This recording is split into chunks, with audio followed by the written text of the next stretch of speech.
Good bearings can make things move really easily. This video is about my experience of using bearings. I make arcade machines and clocks and other weird contraptions. I've been in this workshop 40 years and practically everything I make has bearings of some sort or other in it. I'm not a bearing expert though, and I'm sure some bearing experts would be horrified by what I do. If you want to skip to a particular chapter, here are the contents.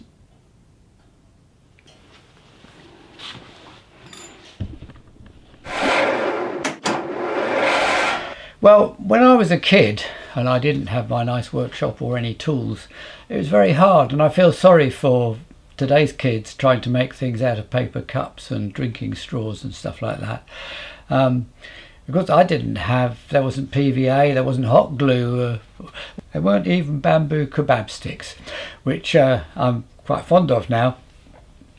So you just poke it through a shoebox. I should have said I used to make everything out of shoeboxes when I was a kid, and shoeboxes and sellotape.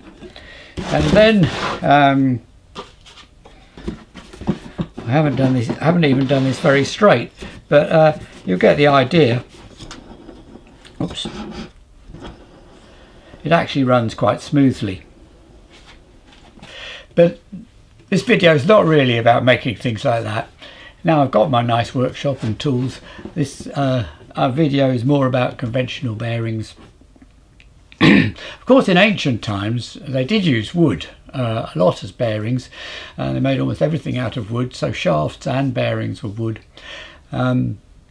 It's not ideal because wood gets hot when it's with the friction. It has caused fires in mills.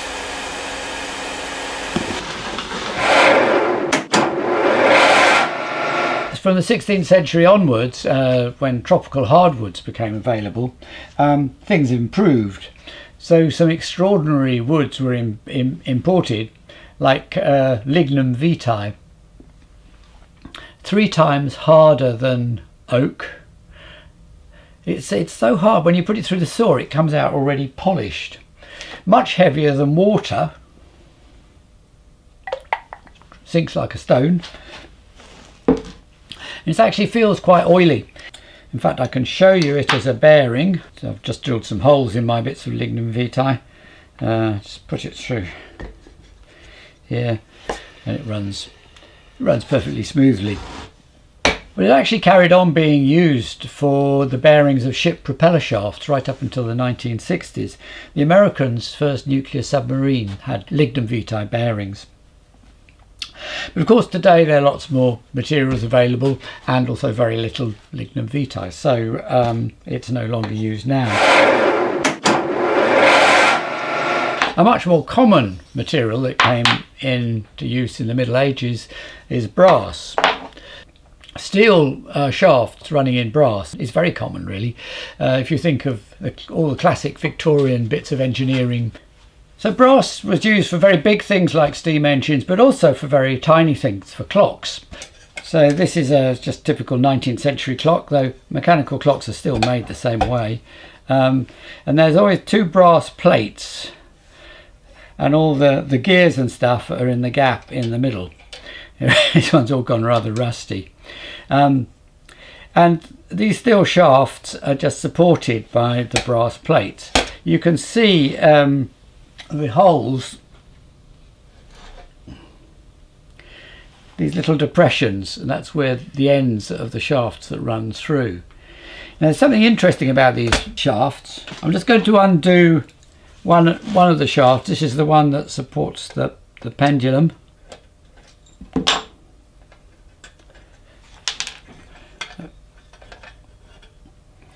Now there's the shaft. That's the shaft.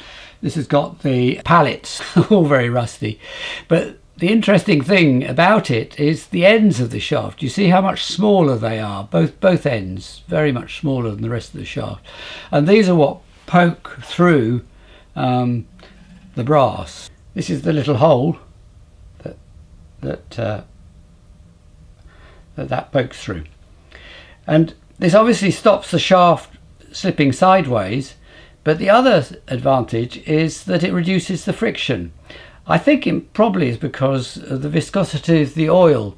There's less area for that to slow the thing down. I didn't used to use a lot of brass because it's quite expensive. I've only started using it recently since somebody retired and left me a whole lot of brass, and it's lovely stuff to turn. It's really quick to make pulleys and little bits and pieces, that collars and shaft mounts and that sort of thing. So I enjoy using it now. One thing I haven't talked about is oil. The friction of one material running on another is much less with an oil film between them. Put a drop of oil on. There's then actually a coating of oil all round the shaft. It's very thin, but it's enough to make quite a big difference. In fact, if you look at the tables of coefficients of frictions, it's like 10 times or more less friction. So although there's a drag from viscosity, solids run amazingly well in liquids, sort of almost friction-free. In the 19th century, canal boats, which took about 70 tons load, they were pulled by horses along the bank, but when it went through a tunnel, the crew had to push them through with their legs. It was called legging it, and that's where the expression to leg it comes from. Today, there's still some of the beautiful Fresnel lens assemblies in lighthouses actually float in whole bars of mercury, almost 100 kilograms of the stuff. In the past, I used a lot more hard plastic, particularly this stuff called Delrin. Its proper name is acetal. It's the stuff that's used when you buy a plastic gear that's made of the same stuff. You can see how well it machines. You see the inside of the hole, how smooth it is. And that's just with a drill. So what I tend to do for a Delrin bearing, have a set of drills that go up in 0.1 mil increments. So for an 8 mil shaft, I'll use an 8.1 mil drill bit, and that just gives you a nice free running shaft, and I find that works better than using a proper reamer. A similar plastic, well, it's not really similar, but it's used for similar things, is Tufnol. Brown plastic. Traditionally this was quite an expensive thing. The price has come down quite a lot now. It's extraordinary. It's actually layers of cloth and then under high pressure with the resin, and it makes a very rigid plastic. I really like this stuff. Oh, you can sort of see the texture of the cloth there too, yes. It's very hard wearing, as you can see in this arcade machine that I made a few years ago. In the housing ladder, you try to get a small figure inside to climb to the top. The figure is made of Tufnol. He's climbed the ladder about 55,000 times now, and there's still very little sign of wear in his joints. Is there? Congratulations! The house is yours. Hooray! Conventional wisdom is that the bearing material is softer than the material of the shaft, but actually I quite often use steel as a bearing material with steel shafts. I use it all the time for prototypes, but also for things that don't run that fast or only run intermittently. It works surprisingly well, and then of course all you have to do is just drill a hole in a bit of steel, so it's very, very quick. If you've got box section, then you can drill 2 holes sometimes. Oops.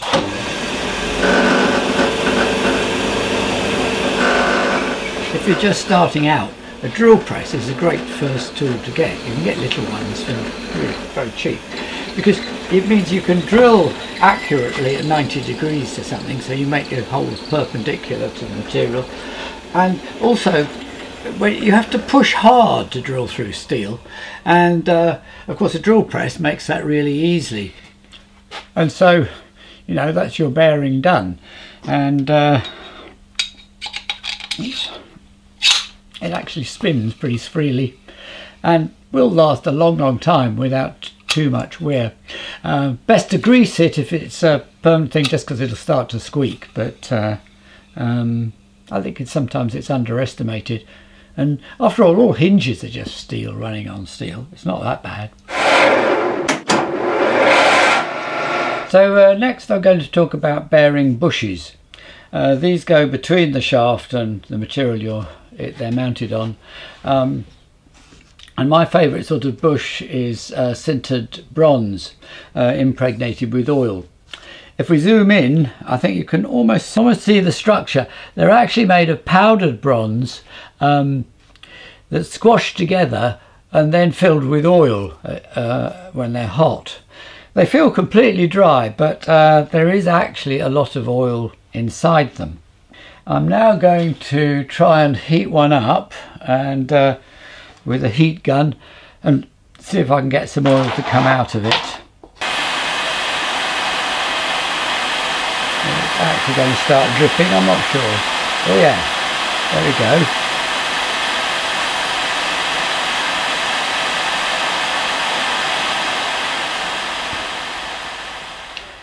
So these bearings, they stay oiled for a very long time. I've never ever had to replace one actually in any of my machines. And they're quite easy to use. The fit isn't as critical as you might think. The outside, if it's too tight, you can quite often hammer it in or squish it in a vise. Sometimes I make the hole too big by mistake. It's just like for this one, for instance, I've got it a bit too big. So you can, even a loose baggy fit like that, you can put Loctite retaining compound in it, or you can sometimes dot punch around the steel around the edge to squish it in. I'll try and do that now.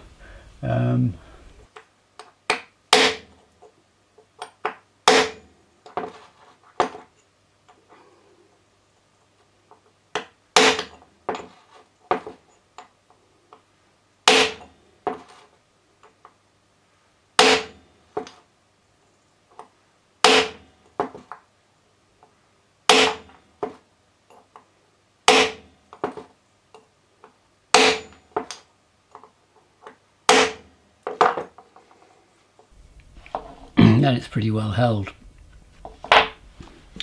Then the inside of these bearings, they're usually rather a tight fit to start with.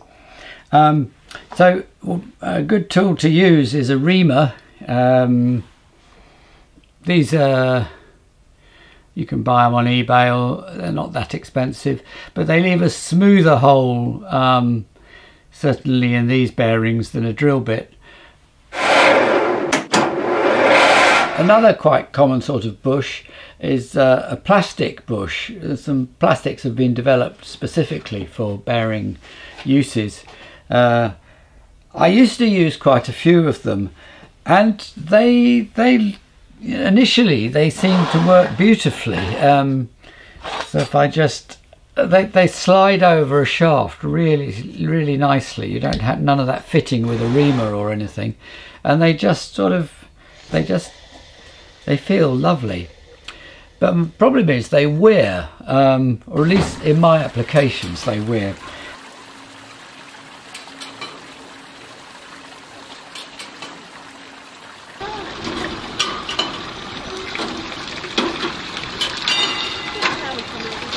This water clock on Southall Pier has some plastic bearings. Wasn't a good choice. There's hardly anything left of them now. But somehow it all manages to carry on working despite the enormous wear. In most situations I've abandoned them. The one place where I still use plastic bushes, I use these small ones. I quite often use them inside Delrin because both Delrin and these, you don't need oil, they run dry. But the Delrin does wear with time, and these wear slightly less fast than the Delrin, so it can be an improvement.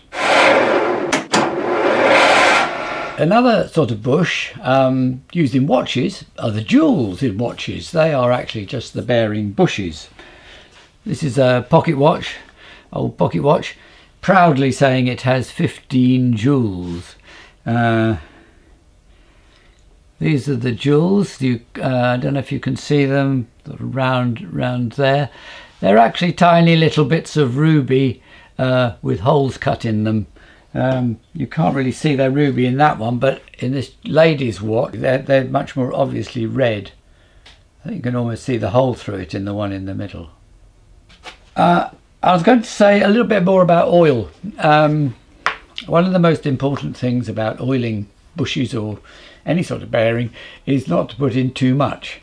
If you have just oil hanging about, it attracts dust and grit and becomes a sort of grinding paste, and I've had things wear quite badly with this.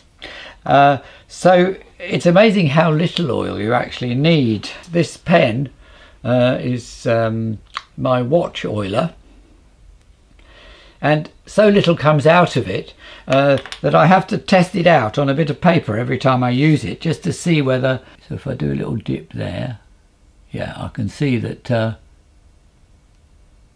something is coming out.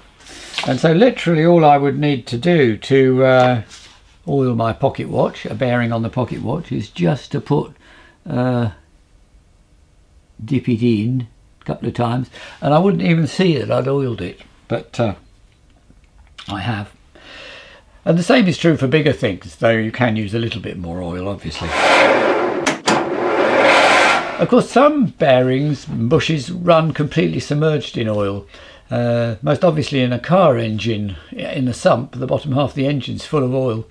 And so the crankshaft is rotating in oil. So this is the shell and the bottom end of a big end. And the bearing is just, the bush is just this bit of metal on the inside, whoops, called white metal. Very thin, and it's extraordinary really when you think about it, that this skinny little bit of metal, it rotates at least 2,000 times a minute and goes hundreds of thousands of miles. Usually the whole lifetime of a car you never have to replace these things, and that's all it is. I'd forgotten though until I stripped that engine apart that the crankshaft has holes in it, so that there is oil being squirted on the inside as it goes round. I'm sure that helps. There's also a weird thing. If dirt does get into a bush, sort of hard bits get embedded in the bush material, like in the white metal of the car engine or in one of my oilite bushes. And these can be really hard bits that then wear away at the shaft. So you open up a damaged bearing and you find the hard part of it has worn more than the actual softer bearing material. Well, that's why. And so when you have to replace the big ends on a car, you nearly always have to have the crankshaft reground at the same time. In bushes, the shaft slides round the surface of the bush, so which is called sliding friction. The alternative is rolling friction. So to show you the difference, I'm going to use this great big lump of cast iron. I'm going to put on the bench and connect it to a spring balance. So to get it to move, just sort of nearly 3. And it's always more to get it started, and then it goes down a bit once you've got it moving. I can probably get it a bit lower by adding some oil to the table. And spread it around.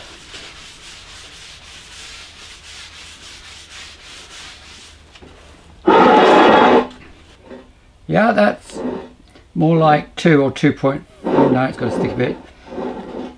So it's definitely a little bit better than it was before. But now rolling friction, and I'm going to roll the lump onto steel rollers.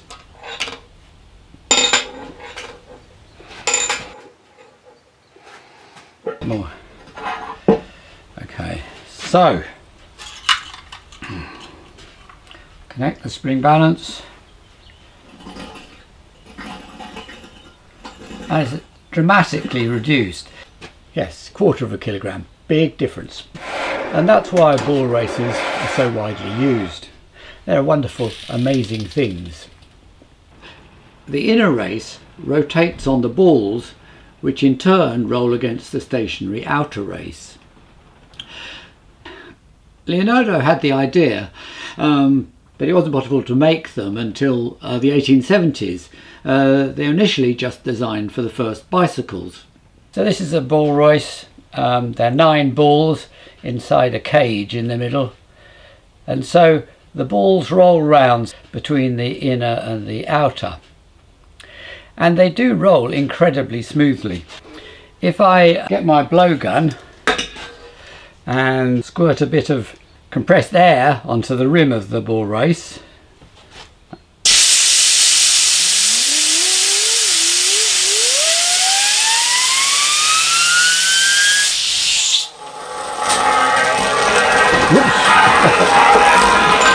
I'm not sure where it's going to go.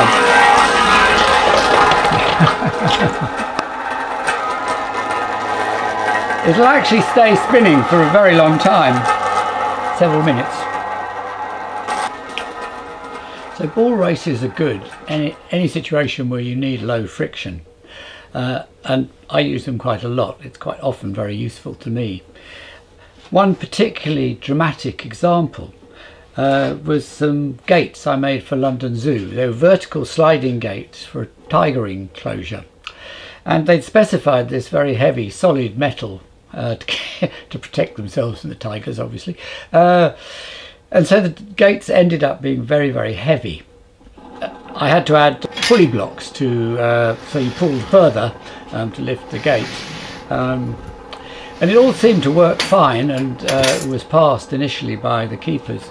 But then late in the day they came to inspect the finished thing, and some of the keepers are actually very tiny and they couldn't lift the gates even with the pulley blocks.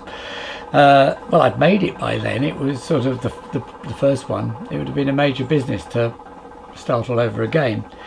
But I realised that I just use ordinary yachting pulleys. These little things. Oh, I think the bearing has finally stopped spinning. Yeah, ordinary yachting pulleys. You can get yachting pulleys with ball races, but they're usually open ones, and because these were going in the tiger cages, I thought they'd all get clogged up with straw. So, and they were the only ones with ball races I could find. So I decided to make my own, and out of aluminium, with 2 ball races in between. I can show you the difference. It's dramatic. So this is the little yachting pulley that I first tried the tiger gates with. If I string it up here, this is 2.5 kilograms I'm lifting the weight. Put the spring balance on, and I have to lift with about 3.5 kilograms force. So now I'll swap this for my homemade pulley with bearings, with ball races. It actually already feels less effort, though maybe that's psychological. And put the spring balance on, and yeah, it's less than 3. I don't know if you can see it exactly. What are we reading? God, it's sort of 2. It's varying a bit, but it goes between 2.5 and 2.9.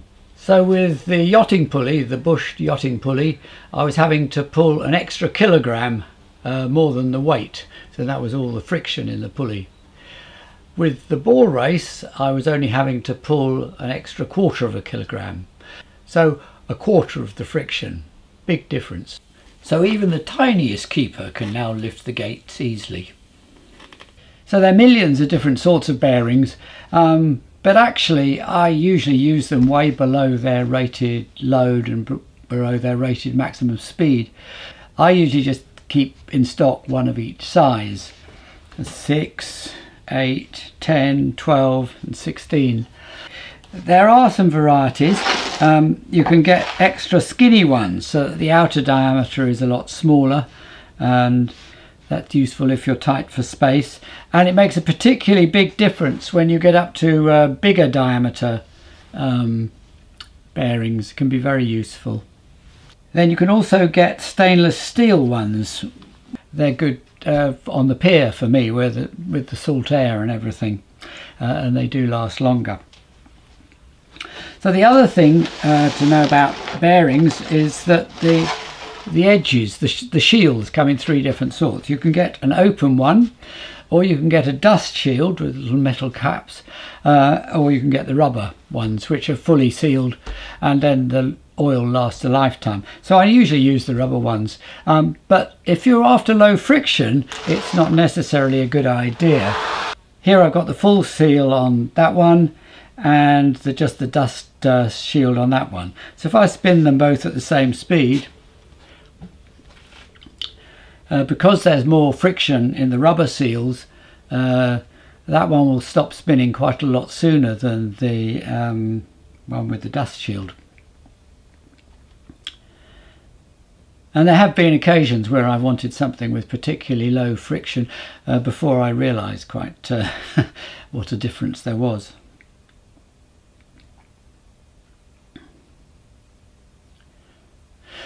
So, mounting bull races. The inside of bull races are usually very straightforward. An ordinary bit of bright bar will fit through the hole. So I think this is a 20mm bearing, so that fits straight through. Now this bearing, this is a pillow block. This is one of the easiest ones to use because you can just bolt it to your machine, whatever it is. In mobility masterclass, you have to cross the motorway with the Zimmer frame. People often get a bit carried away using it, so the mechanism which moves the frame has to be very, very strong. Hence the big plumber's block down inside the bottom.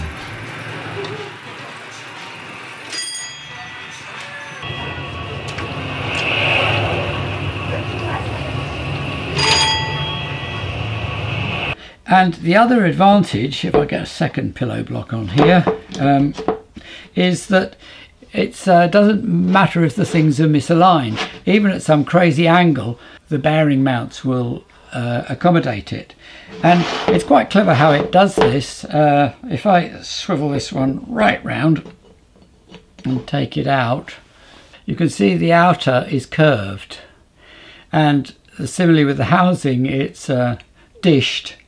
And that's why it enables the bearing to swivel around so nicely. Pillow blocks also come in a plate style, so you could mount a plate with your shaft running through it. The two styles, they're amazingly good value. Well, all bearings are amazingly cheap. I should have said I use just cheap ones. I don't bother with the expensive brand ones. So sometimes though, pillow blocks just take up too much space. Then I have to make my own bearing mounts. One thing I find useful is little bits of thick walled tube. This is called in England anyway, gas barrel tubing.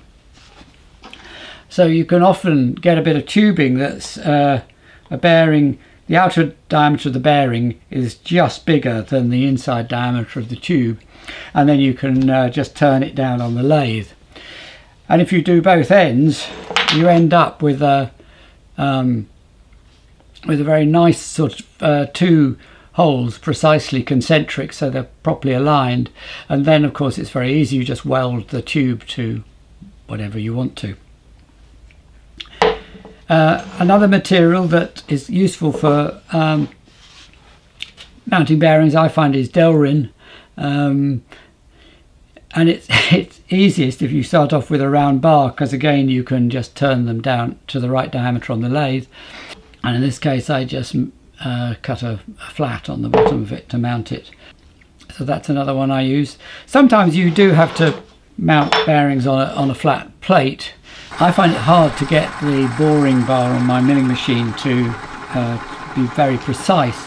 So a trick that I use are these things called tolerance rings. So you drill your hole a bit oversize. It gives you, it tells you when you buy the tolerance ring, it doesn't have to be too precise. It's quite a range will work with this. You fit your tolerance ring in the hole, and then your bearing, made a little bit of persuasion. Let's tap it in place. Fits in very snugly. And the other advantage is that the tolerance ring does allow for a bit of misalignment as well. So one drawback of bull races is that there's a very limited area of contact between the inner and the outer race, just where they touch the balls. And so there's enormous pressure on these areas. So this effectively limits the load that they can carry. If you need a large load, more than to reduce friction, you're better off with a bush. So something like this digger, all the pins on the arm and the grab at the bottom, they're all bushes rather than bull races. Well, one way you can increase the area on a bull race is to use rollers rather than balls. So you can see the little rollers inside. They're little rollers, and they rub against the shaft. And I love these things because they take up very little space, and they run very, very freely. I was amazed that you buy them often without an inner race, just the rollers and the outer race, and they will run very happily, just an ordinary bright steel bar. So if I put a couple on, these are 8mm roller bearings, and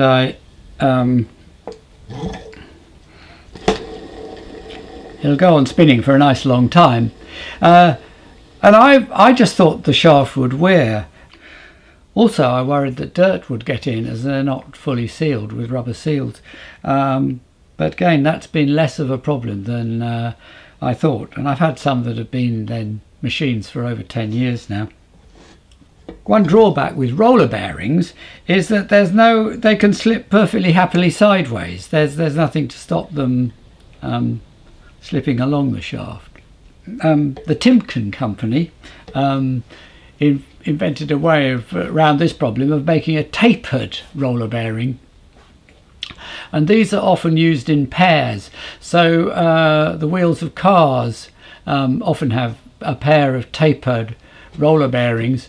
These easily take tremendous sideways loads when you're cornering in a car. Another place I use roller bearings, tiny ones, is on cam mechanisms. This is a roller bearing for a 3mm shaft, and what I quite often do is to put this through a cap head stainless bolt. The bolts often have an unthreaded bit at the top, and sometimes I have to run a die over it to make it the right amount of unthreaded bar left. Then you can just thread this through, and it's a very loose fit because it's not an accurate 3mm on the bolt, but it does run very, very smoothly. So this makes a very good cam follower. So that's a better way round. So now as the cam goes round, the cam follower is turning on the roller bearing. The load is all taken by the roller bearing, and so this dip here is particularly steep, and so that's got to rise pretty quickly as it goes up, and if you didn't have a roller bearing, that probably wouldn't work.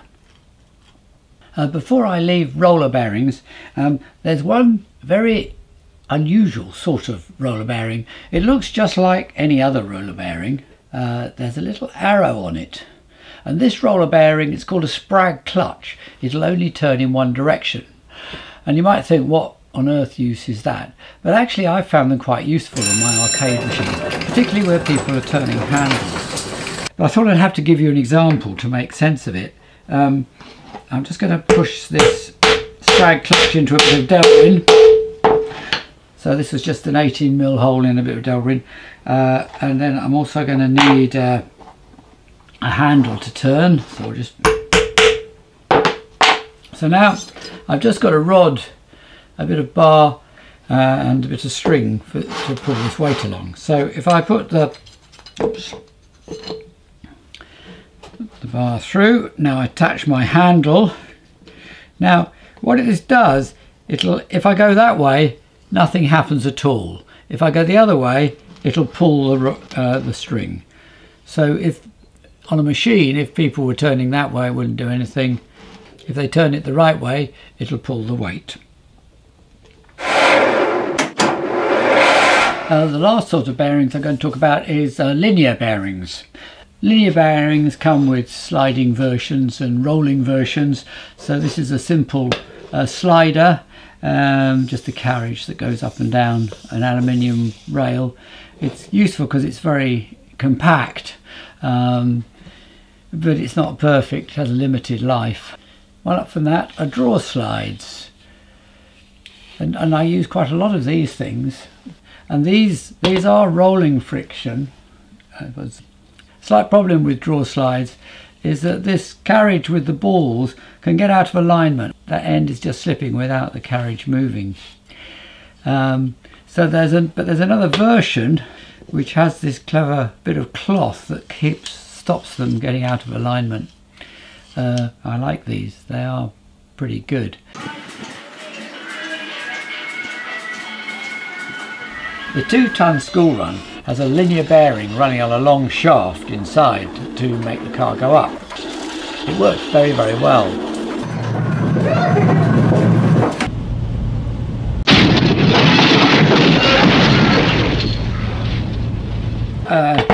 This is a lovely linear bearing. This is the bit that was left over from the 2-ton school run. If I take one of the carriages off the end, you can see there are rows of little balls in there, and they move round. Well, you might think, how on earth do they do that? And it is extraordinarily clever. This is the linear bearing that I've stripped. So this top row is in contact with the shaft. The bottom row is right hidden inside the bearing, and that's where the balls return, ready to come round again. They stay stationary on the shaft, but all run round the back to join in again. Now the one drawback with the circular type linear bearings is that they take up quite a bit of space. So if that's a problem, there are then these wonderful things. These are rectangular section rail, and the bearing is completely rigid in all dimensions, so that's all you need to make an object move. Of course the load would be limited, but for a lot of the things I do, just a single carriage is perfectly adequate, and you can get them in other sizes as well. It's exactly the same principle as the circular carriage with the recirculating balls. With experience, it's still very easy to make mistakes. So I thought I would end with one. It's a machine I made a couple of years ago and made quite a mess of the bearings. It's a miniature Amazon warehouse where you have to rush around picking as many products as you can against the clock while walking.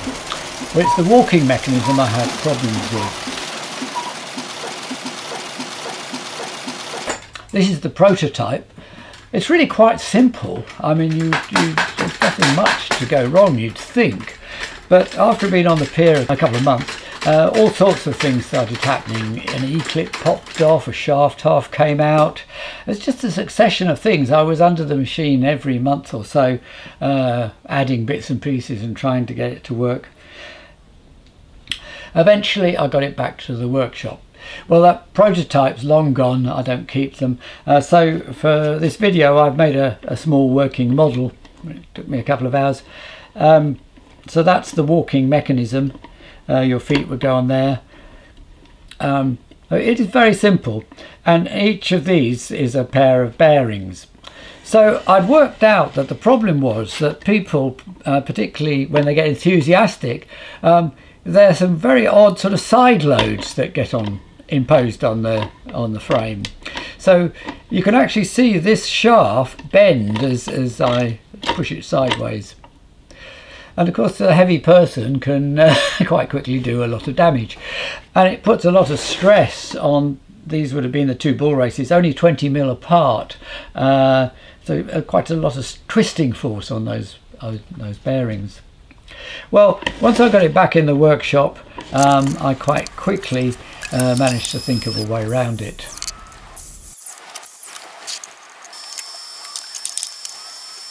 So the solution was to space out the bearings at the top. Before they were 20 mil apart, and I think in the final version they're now probably about 150 mil apart. So it's a big difference.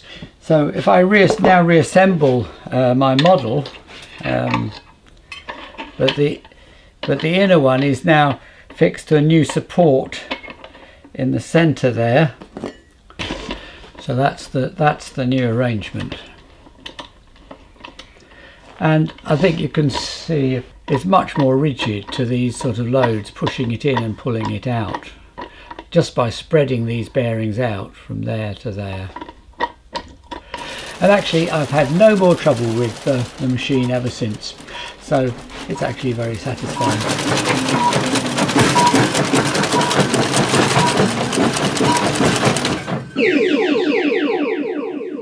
Well done. We're delighted to offer you a 0 hours contract at the fulfillment centre. I think perhaps the thing about experience, you still make mistakes, but when something goes badly wrong like this, you don't think, oh no, it's hopeless. You just think, oh, that's an interesting problem. And so I quite enjoy it. I'd be bored if things didn't go wrong, really. Anyway, that's enough of bearings. Bye bye.